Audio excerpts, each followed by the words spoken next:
آج کے لیکچر میں ہم انشاءاللہ العزیز سورۃ اللہب اور سورۃ النصر یہ دو صورتوں کو سمجھنے کی کوشش کریں گے۔ اعوذ باللہ من الشیطان الرجیم۔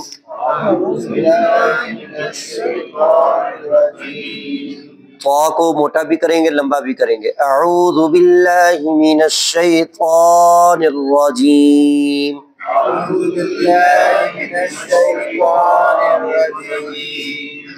بسم اللہ الرحمن الرحیم۔ بسم اللہ الرحمن الرحیم۔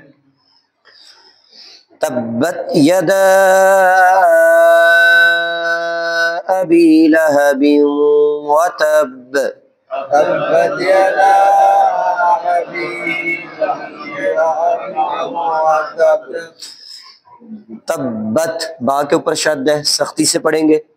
یدا مد ہے، اور میں نے ذکر کیا تھا پچھلے لیکچر میں ہر وہ مد جس کے بعد آگے حمزہ آ رہا ہو اس کو لمبا زیادہ کریں گے۔ یدا ابی، یدا کے بعد آ حمزہ آ رہا ہے، اس لیے اس کو پچھلی مد کو زیادہ لمبا کیا جائے گا۔ ابی با کے ساتھ یا حروف مدہ ہے، اس کو لمبا کیا جائے گا۔ ابی لہبیوں دو زیر آ رہے ہیں، دو زیر وا دم وا زبر وا دم وا، یہاں غنہ بھی ہوگا اور ادغام بھی ہو رہا ہے، یعنی با کا واو میں ادغام ہو رہا ہے۔ ہم نے یہ ذکر کیا تھا کہ جب تنوین کے بعد حروف یرملون یا را میم لام واو نون ان میں سے کوئی حرف آ جاتا ہے تو پچھلے حرف کا اگلے حرف میں ادغام ہو جاتا ہے، تو یہاں پہ غنہ بھی کریں گے۔ لہبیوں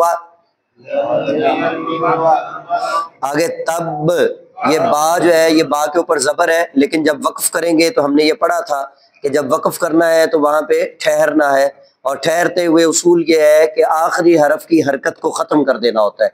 اور ساتھ میں ہم نے رموز اوقاف پچھلے دو لیکچرز میں جو ہم نے پڑھے تھے تو اس میں آپ نے پڑھا تھا کہ توئیں جو ہوتی ہے یہ وقف مطلق کی علامت ہوتی ہے، تو یہاں ٹھہرنا چاہیے، یہاں ٹھہرنا چاہیے، تو اب یہاں پہ ٹھہریں گے۔ وَتَب، اب جب ٹھہریں گے تو با جو ہے جو حروف قلقلہ میں سے ہے، اور جب اس پر جزم لگ جائے گی تو قلقلہ ہوگا یہ، تو اب اس کو پڑھا جائے گا وَتَب، وَتَب، یعنی با کی آواز جو لوٹ کر آئے گی، جنبش ہوگی، اسی کو قلقلہ کہتے ہیں۔ قلقلہ کا مطلب ہی ہلا کر پڑھنا ہے، تو با کو ہلا کر پڑھا جائے گا۔ اب یہ ایک ایک چیز ہم نے اصول کے مطابق پڑھ لی، اب اس آیت کو دوبارہ دیکھیے گا۔ تبت یدا ابی لہب وتب۔ تبت یدا ابی لہب وتب۔ آپ پڑھیے گا۔ تبت یدا ابی لہب وتب۔ یہ آپ نے قلقلہ نہیں کیا اینڈ پہ، با کی آواز دوبارہ آئے گی لوٹ کر۔ وتب نہیں، تب پہ منہ بند نہیں ہو جانا، تب نہیں، جس طرح بال نیچے پھینکتے ہیں وہ دوبارہ لوٹ کر آتی ہے نا، یہ حرف کی آواز دوبارہ لوٹ کر آئے گی۔ تب کیا؟ تب تب ٹھیک، آگے دیکھیے جی۔ ما اغنى عنہ، یہ ماں پہ کون سا قاعدہ لگے گا جی؟ مد کا، اور مد کے بعد کیا آ رہا ہے؟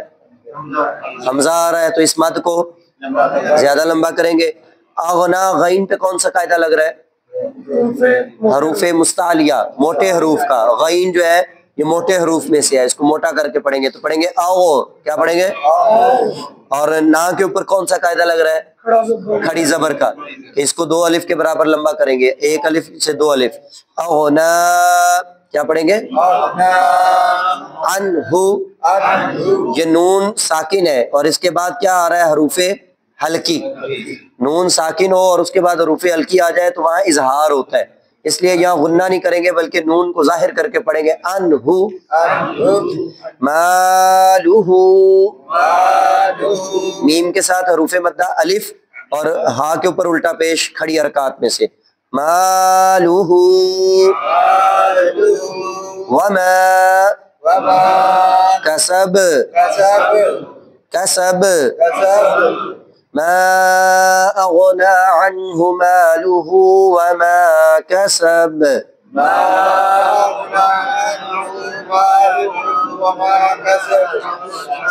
انہو لمبا نہیں کرنا ہو کو، انہو کی ہا لمبی نہیں ہوگی، مالہ کا ہا لمبا ہوگا، ما اغنى عنه ماله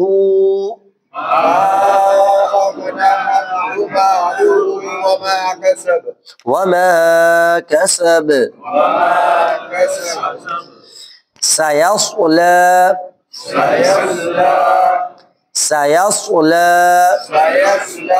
صاد حروف مستعلیہ میں سے ہے، موٹا کر کے اس کو پڑھیں گے سيصلى، لام کے اوپر کھڑی زبر ہے، لمبا کیا جائے گا، نارا، نون کے ساتھ الف آ گیا حروف مدہ میں سے، لمبا کریں گے نا، ذات، دو زبر ہے اور دو زبر کے بعد یعنی تنوین کے بعد حروف ہلکی نہیں ہے، تو یہاں پہ کیا کریں گے؟ اخفا کریں گے، غنہ کریں گے، نارا ذات لہب، نارا ذات لہب،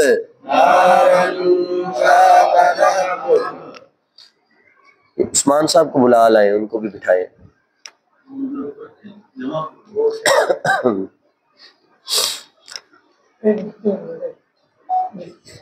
وَامْرَأَتُهُ،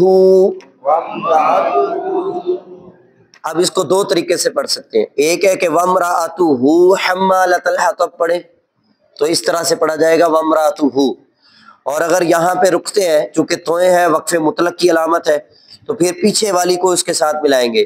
اب دیکھیے لاہب جہاں پہ مکمل ہو رہا ہے وہاں گول نشان جو ہے آیت کا، اس کے اوپر کیا لکھا ہوا ہے؟ جیم اور صلے، جیم اور جیم کا مطلب ہم نے کیا پڑھا تھا؟ جائز، جائز کا مطلب، جیم کا مطلب جائز، یعنی کہ یہاں رکنا بہتر ہے اور ملا کر پڑھنا یہ جائز ہے، ملا کر پڑھنا جائز ہے۔ اور صلے اس کا مطلب کیا ہوتا ہے کہ ملایا جائے، صلے کا مطلب، تو اب یہ مطلب ہو گیا کہ اس کو ملا کر پڑھنا ہی چاہیے اس کو، تو اب ملا کر پڑھیں گے تو کیا پڑھیں گے؟ ذات لہب وامرأتہ، ذات، ذا کے آگے الف لمبا کریں گے، ذات لہب وامرأتہ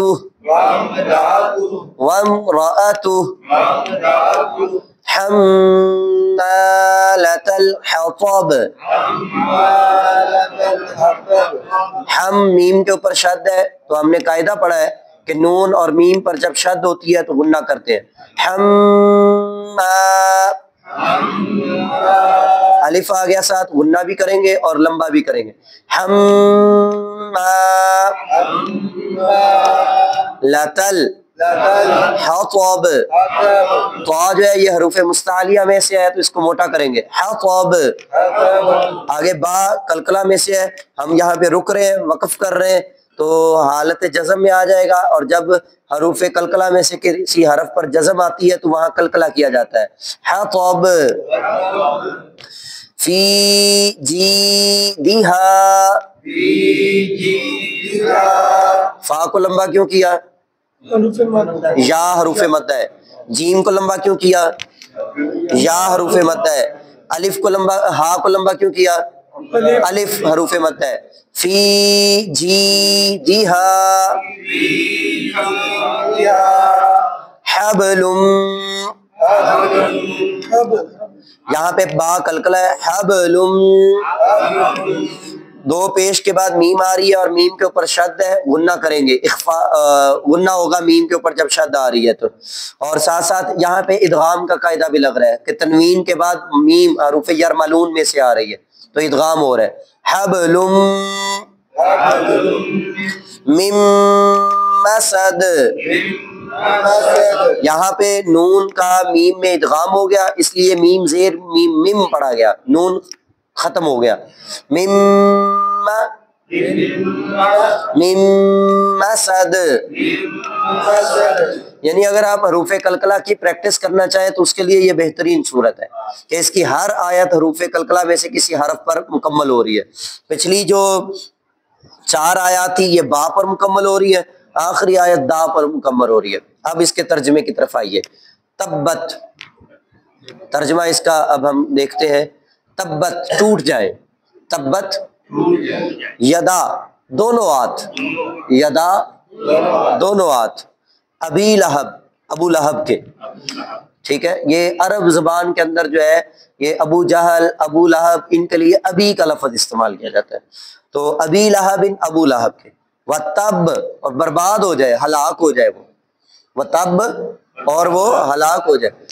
رسول اللہ صلی اللہ علیہ وآلہ وسلم نے جس وقت 2 روایتیں آتی ہیں، ایک آتی ہے کہ فاران کی چوٹی پہ آپ صلی اللہ علیہ وسلم نے کھڑے ہو کر یہ نعرہ توحید بلند کیا، لوگوں کو کہا ہے لوگوں مجھے بتاؤ تمہارا میرے بارے میں کیا خیال ہے، اگر میں یہ کہوں کہ فلاں پہاڑی کے پیچھے سے ایک لشکر حملہ کرنے والا ہے تو میری بات مانو گے؟ سب نے کہا جی آپ سچے ہیں، آپ تو کبھی جھوٹ بولتے ہی نہیں، ہم تو مانیں گے کہ واقعی لشکر حملہ ہونے والا ہے. آپ صلی اللہ علیہ وسلم نے فرمایا اگر تمہیں میری بات کے سچے ہونے پر اتنا یقین ہے تو پھر اس بات کو بھی تو مانو نا، اللہ ایک ہے. آپ صلی اللہ علیہ وسلم نے ایسی انگلی بلند کر کے فرمایا کہ اللہ ایک ہے، اس رب کو مانو. تو وہ جو سامنے ابو لہب بھی تھا اور دیگر جو کفار تھے انہوں نے نعوذ باللہ استغفر اللہ آگے سے گستاخانہ طور پر یہ کہا کہ جی آپ کا ہاتھ ٹوٹ جائے. اللہ نے اس کا جواب یہ دیا کہ تبت یدا ابی لہب وتب، ابو لہب کے دونوں ہاتھ ٹوٹ جائے. یہ ہوتا کون ہے میرے محبوب کے ہاتھوں کو ایسے کہنے والا؟ یہ حضور صلی اللہ علیہ وسلم کے دفاع میں یہ سورت مبارکہ نازل ہوئی. ایک یہ روایت، جی اعلان نبوت کے بعد کی بات ہو رہی ہے، یہ اعلان نبوت ہی ہو گیا نا کہ مانو. دوسری روایت اس میں یہ آتی ہے کہ آپ صلی اللہ علیہ وسلم نے اپنے گھر میں وَأَنذِرْ عَشِيرَتَكَ الْأَقْرَبِينَ جب یہ آیت نازل ہوئی کہ اپنے گھر والوں کو ڈرائیے، رشتہ داروں کو ڈرائیے، تو آپ صلی اللہ علیہ وسلم نے جس وقت اپنے گھر والوں کو، رشتہ داروں کو، خاندان والوں کو دعوت دی، کھانا کھلایا، جب وہ کھانا کھانے سے فارغ ہو گئے سارے جمع تھے تو آپ صلی اللہ علیہ وسلم نے اس موقع پر تمہید باندھ کے خطبہ ارشاد فرمایا اور اس میں آپ صلی اللہ علیہ وسلم نے یہی بات ارشاد فرمائی کہ اللہ ایک ہے اس کو مانو. تو وہاں پھر ابو لہب نے کہا کہ بھئی ہلاک ہو جائے تو نے ہمیں اس لیے بلایا ہے، نعوذ باللہ استغفر اللہ. صلی اللہ علیہ وسلم کے بارے میں ایسا نذب کلمات اس نے کہے. تو اللہ تعالیٰ نے اس کے جواب میں یہ صورت نازل فرمائی کہ تبت یدا ابی لہب وتب، ابو لہب کے دونوں ہاتھ ٹوٹ جائیں اور وہ ہلاک اور تباہ ہو جائے کہ وہ میرے محبوب کو صلی اللہ علیہ وسلم کو ایسے کہتا ہے. تو تبت کا مطلب اور یدا کا مطلب دونوں، ید کہتے ہیں ہاتھ کو، ٹھیک ہے. ید کسے کہتے ہیں؟ ید اللہ، اللہ کا ہاتھ، ید اللہ. اور یدا الف جو ہوتی ہے یہ تسنیہ کی علامت ہے، الف اور الف نون یہ دونوں چیزیں جو ہے یہ تسنیہ کی علامت ہوتی ہے. تو یدا دونوں ہاتھ، ابی لہب یہ نام ہے، وتب اور وہ تباہ ہو جائے، ہلاک ہو جائے. اگلی آیت کا دیکھیے، ماں نہیں، یہاں پر ماں کا مطلب ہے نہیں، ماں نہیں. اغنا، اغنا، اغنا فائدہ، ما اغنا نہیں فائدہ دیا، ما اغنا نہ فائدہ دیا، انہو اس کو، انہو مالہو اس کے مال نے، اس کے مال نے اس کو کچھ فائدہ نہیں دیا. وما اور جو کاسبا اس نے کمایا، جو اس نے کمایا اس کا بھی اس کو فائدہ نہیں ہوا. جو اس کے پاس مال و دولت ہے اور اس کو بڑا اس پر فخر اور غرور ہے کہ میں تو بڑا امیر کبیر ہوں، اللہ فرماتا ہے اس کا بھی اس کو کوئی فائدہ نہیں. اور کیا فائدہ جب اللہ فرما رہا ہے کہ تیرے ہاتھ ہی ٹوٹ جائے، جب اللہ فرما رہا ہے کہ تو ہلاک اور تباہ ہو جائے، تو کیا فائدہ ایسے مال کا. اور یہاں پر یہ بھی آ گئی بات کہ بھئی مال کماتا ہے انسان تاکہ وہ بچ جائے، ٹھیک ہے، مشکل میں بچ جائے اور مصیبتوں سے بچ جائے. تو بندہ پیسے والا جو ہوتا ہے وہ مصیبت میں تو نہیں نہ پڑتا، وہ تو پیسے کی وجہ سے مصیبتوں سے نکل جاتا ہے. مشکلوں سے نکل جاتا ہے. لیکن اللہ فرما رہا ہے اس کے مال نے اس کو فائدہ نہیں دیا. مطلب کیا ہوا کہ اس کا مال بھی اس کو نہیں بچا سکتا, اس کا مال بھی اس کو نہیں بچا سکتا, تو اس کے مال نے بھی اس کو کوئی فائدہ نہیں دیا. وما کسب, اور جو اس نے کمایا. ماں کا مطلب پہلے, ماں کا مطلب نہیں. جی وہی بات ہوگی. ماں کا مطلب پہلے, ماں کا مطلب نہیں. تو یہ ماں کے 3 مطلب ہوتے ہیں, یہ ہم نے پہلے ذکر کیا. جو نہیں کیا, جو نہیں کیا, یہ 3 مطلب ہوتے ہیں ماں کے. یہاں پہ 2 مطلب لگ رہے ہیں ایک ہی آیت میں. ماں کا مطلب نہیں, اغنا فائدہ دیا, اغنا فائدہ دیا. ویسے غنا اور غنی بے نیازی کو بھی کہا جاتا ہے, مالداری کو بھی کہا جاتا ہے. یہاں پر اغنا یہ جو ہے وہ باب فعال سے جب آتے ہیں اس کو, تو ہم اس کو کہتے ہیں فائدہ. ما اغنا, نہیں فائدہ دیا, انہو اس کو, مالہو اس کے مال نے, وما کسب اور جو اس نے کمائی کی ہے اس کا بھی اس کو فائدہ. سیصلا, سیصلا. اب یہ جو یصلا ہے یہ الگ ہے, اور سا جو ہے یہ الگ ہے. سا حرف ہے. سا جب کسی کے لفظ کے شروع میں لگتا ہے تو اس کا معنی ہوتا ہے ان قریب. کیا مطلب ہوتا ہے اس کا؟ ان قریب. یہ ذرا دوسرا پارا کہاں سے شروع ہوتا ہے؟ سیقولو. تو یقولو لفظ ہے, قال یقولو, یقولو وہ کہتا ہے یا وہ کہتے ہیں, اور سیقولو ان قریب وہ کہتے ہیں. السفہاء بے وقوف لوگ کہتے ہیں, ان قریب بے وقوف قسم کے لوگ کہیں گے ما واللہ من قبلتہم التی کانوا علیہا, مسلمانوں کو ان کے قبلے سے کس چیز نے پھیر دیا. تو سیصلا ان قریب, سا کا مطلب یصلا پھینکا جائے گا, وہ ڈالا جائے گا. یصلا وہ ڈالا جائے گا. یا ہم نے مضارع کی علامات پڑھی تھی 4, یاد ہے کسی کو پچھلے لیکچر میں؟ حروف عتین, حروف بولے ذرا عتین کیا ہے؟ پھر بولیے عتین. الف تا یا نون, کیا ہے؟ الف تا یا نون. آ کا مطلب میں, آ کا مطلب تا کا مطلب یا کا مطلب نا کا مطلب. اب دیکھیے گا اسی کو میں پڑھنے لگا ہوں بدل کے.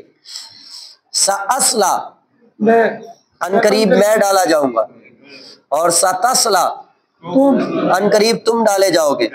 سیصلا ان قریب وہ ڈالا جائے گا, اور سنصلا ہم ڈالے جائیں گے. ٹھیک ہے جی. تو اب دیکھیے سیصلا یعنی وہ کس کا ترجمہ ہم کر رہے ہیں؟ یا کا. ان قریب وہ ڈالا جائے گا. سیصلا ان قریب وہ ڈالا جائے گا, پھینکا جائے گا. کہاں؟ نارن, آگ میں. نارن, نار کسے کہتے ہیں؟ آگ کو. دوزخ کا مطلب بھی ویسے آگ ہی ہے. ٹھیک ہے جی. دوزخ میں ڈالا جائے گا یا آگ میں ڈالا جائے گا ایک بات, لیکن آگ اس کا اسپیسیفک معنی ہے, وہی کریں زیادہ بہتر ہے. ان قریب وہ آگ میں ڈالا جائے گا. ذات لہب, ذات والی, ذات والی, ذات لہب شولے. لہب یہ ابو لہب جو تھا نا, یہ اس کا چہرہ بڑا سرخ تھا. ٹھیک ہے, یعنی سرخ چہرہ جو ہوتا ہے نا, جو چمک رہا ہوتا ہے, اس بنا پہ اس کو ابو لہب کہا جاتا ہے. ٹھیک ہے, اس بنا پہ اس کو کہا جاتا ہے چمکتے ہوئے چہرے والا. جس طرح آپ یوں سمجھ لیجئے کہ کوئی خوبصورت ہو, ٹھیک ہے, اور خوبصورتی بھی انتہا کی ہو, تو اس کو کہتے ہیں ابو الحسن. کیا کہتے ہیں؟ حسن کا باپ. کہ بھئی حسن ہے کہ جناب ڈول ڈول کے حسن پہ رہے, اتنا سونا ابو الحسن. اب یہاں پہ اس کے چہرے کی سرخی کی بنا پہ, شولوں کی بنا پہ کہا گیا ابو لہب. کیا کہا گیا؟ اب اللہ تعالیٰ کا دیکھیے طرز کلام, بات کیا ہو رہی ہے, اس کو تو ابو لہب کہا جاتا ہے. اللہ فرما رہا ہے ذات لہب, جس آگ میں جائے گا وہ بھی لہب والی ہوگی. جو آگ ہوگی وہ بھی لہب یعنی شولوں والی ہوگی, جس میں وہ جائے گا وہ بھی سرخی ہوگی, اس کے بھی شولے ہی نکل رہے ہوں گے جس آگ میں وہ جائے گا. تو سیصلا نارن ذات لہب، اور ذات کا مطلب والی، ذات جمال، ذات جمال جمال ذات کمال، کمال ٹھیک ہے جی، ذات حسن، تو ذات کا مطلب والی، تو ذات لہب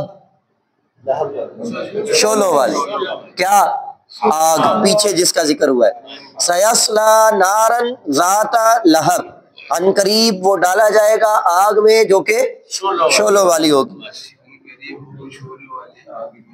ان قریب وہ شولوں والی آگ میں ڈالا جائے گا۔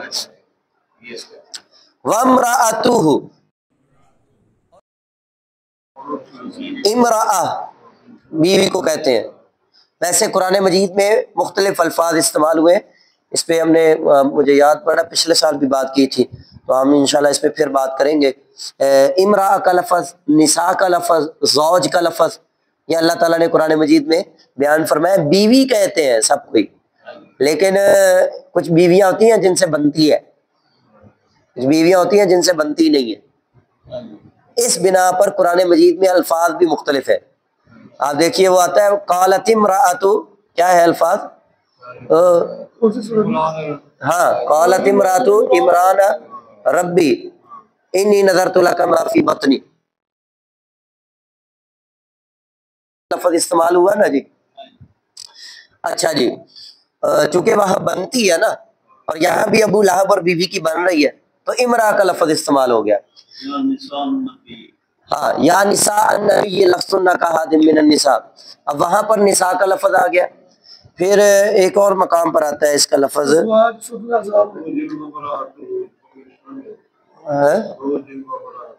ہاں نہیں وہ اور ہے، وہ تو جنت میں، جنت کی حوروں کا ذکر ہے اس میں تو۔ ہاں جی ہاں جی، تو ابھی وہ میرے ذہن میں نہیں آ رہا اس پہ، ہاں تو وہ میں انشاءاللہ اس پہ وہ بڑی ایک لطیف بات ہے، کچھ میرے ذہن میں آ رہی ہے تو کچھ نہیں۔ تو وامرأتہ، اور اس کی بیوی۔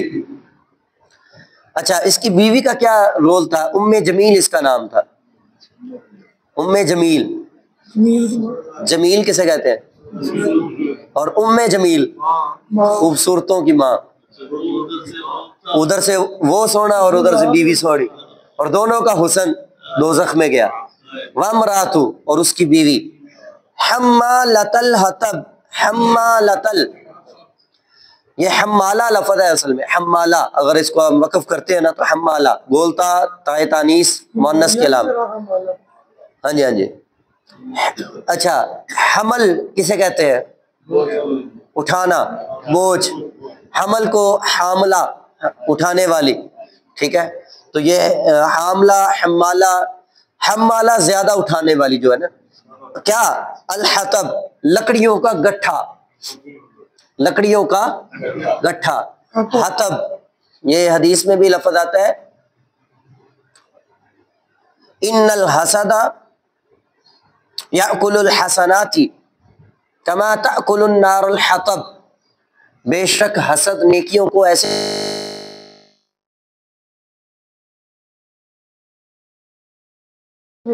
لکڑی کو، ٹھیک ہے، لکڑی کو یا لکڑیوں کے گٹھے کو، وہ گٹھا بھی ہوگا تو آگ تو کھا جائے گی، ٹھیک ہے۔ اب یہاں پر کیا ہے؟ اور اس کی بیوی جو لکڑیوں کا گٹھا اٹھاتی ہے، کس لیے اٹھاتی ہے جی؟ حضور صلی اللہ علیہ وسلم کے راستے میں کانٹے بچھانے کے لیے، حضور صلی اللہ علیہ وسلم کو اذیت دینے کے لیے، آپ صلی اللہ علیہ وسلم پر پھینکنے کے لیے وہ لکڑیوں کا گٹھا اٹھاتی ہے، ٹھیک ہے، کہ بھئی میں جو ہے نا وہ اب ظاہری بات ہے کہ بیوی، اور جس طرح میں نے پہلے کہا امرأہ کا لفظ آیا ہے، ٹھیک ہے۔ اب یہاں بنتی کیسی ہے؟ ابو لہب کہتا ہے میں نہیں مانتا، بیوی کہتی ہے میں بھی نہیں مانتی، ابو لہب کہتا ہے میں اس کی تکذیب، اس کو جواب دوں گا، بیوی کہتی ہے میں بھی تیرے ساتھ ہوں، چل میں بھی تیرے ساتھ ملتی ہوں۔ اب وہ لکڑیوں کا گٹھا اٹھا کے نکلتی ہے اور کہتی ہے کہ جی ہم آپ صلی اللہ علیہ وسلم پر گراتے ہیں، یا کانٹے دار جو لکڑی ہوتی ہے نا، یہ جو ٹہنی ہوتی ہے کانٹے والی، وہ جو ہے وہ رستے میں بچھا دیتے ہیں، ٹھیک ہے۔ اب یہ اللہ تعالیٰ بیان فرمایا وہ لکڑیوں کو گٹھا اٹھا کر لائی ہے، لکڑیاں اٹھاتی ہے اس کی بیوی۔ اب اللہ تعالیٰ کیا بیان فرما رہا ہے؟ ایک تو پیچھے اگر ہم اس کو ملا کر پڑھتے ہیں تو مطلب یہ بن جاتا ہے سیصلی نارا ذات لہب وامرأتہ، ان قریب ڈالا جائے گا آگ میں جو کہ شعلوں والی ہوگی، اور اس کی بیوی بھی، وہ بھی ڈالا جائے گا، اور اس کی وامرأتہ کا مطلب یہ ہو جائے گا اور اس کی بیوی بھی، اگر ہم ملا کر پڑھتے ہیں۔ اور اگر ملا کر نہیں پڑھتے تو بیوی کے لیے الگ سے عذاب اور مذمت آگے موجود ہے، اور اس کی بیوی جو لکڑیوں کا گٹھا اٹھاتی ہے، فی جیدہا، فی کا مطلب اور جید گلا، یہ جو گلا ہے نا، ہاں اس کے، فی جیدی ہاں اس کے، اگر یہاں جید ہو ہوتا تو مذکر اس کے گلے، تو یہ آپ نے ضمیریں پہلے پڑھی ہے پچھلے لیکچرز میں، ہو ہما ہم، ہاں مرد عورت کے لیے، اور ہو جو ہے یہ مرد کے لیے، مذکر کے لیے۔ تو فی جیدہا، اس کے گلے میں کیا، حبل، رسی۔ حبل کسے کہتے ہیں؟ آپ نے بڑی مشہور آیت وہ سنی ہوگی، وَاعْتَصِمُوا بِحَبْلِ اللَّهِ، اور تھام لو مضبوطی سے، بِحَبْلِ اللَّهِ، اللہ کی رسی، اللہ کی جمیعاً اکٹھے ہو کے، وَلَا تَفَرَّقُوا، اور تفرقے میں نہ پڑو۔ رسی سے مراد قرآن، اور قرآن کو تھامنے سے مراد اس کی اطاعت کرنا، اس کی باتوں پر عمل کرنا، یہ ہے مضبوطی سے تھامنا، ٹھیک ہے؟ تو حبل کسے کہتے ہیں؟ رسی کو۔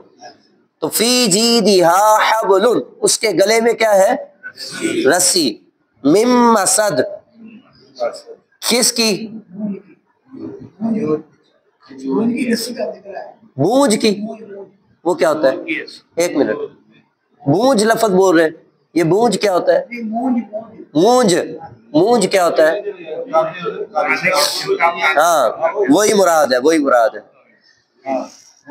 یہ مونج کیسے بنتی ہے جی؟ کانے کے چھلکوں سے بنتی ہے۔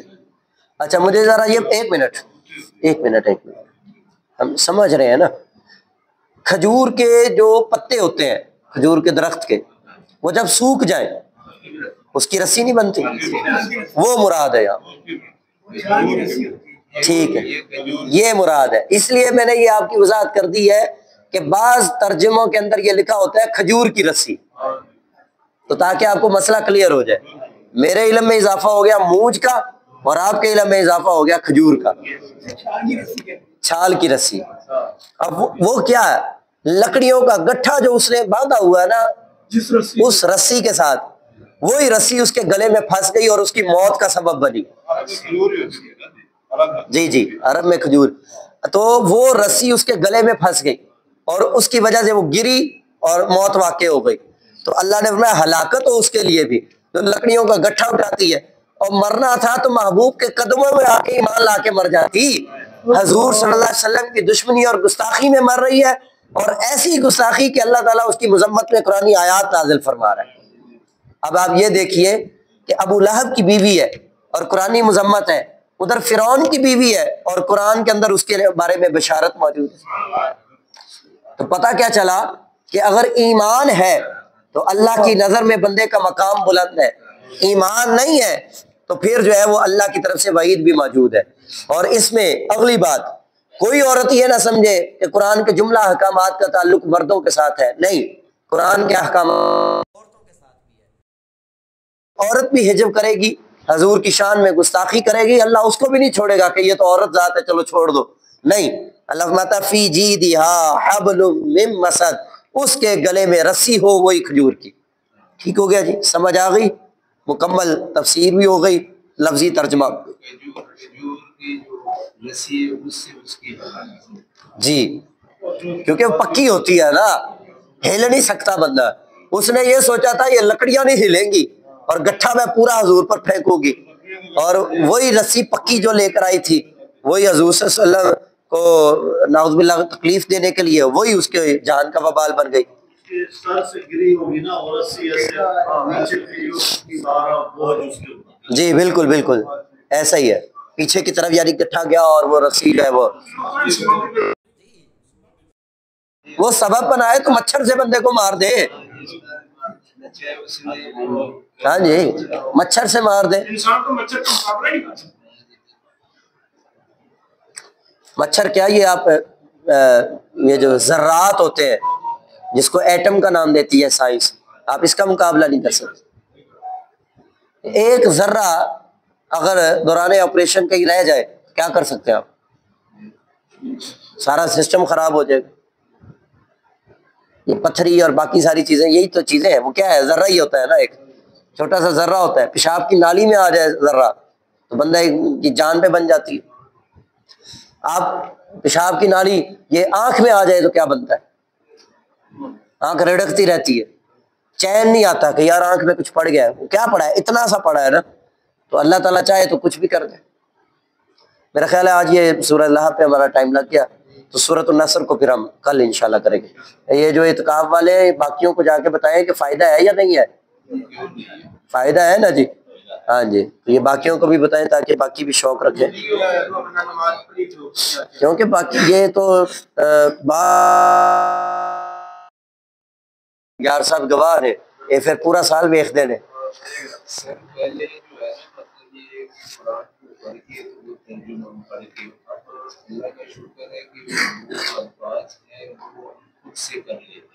جی یہ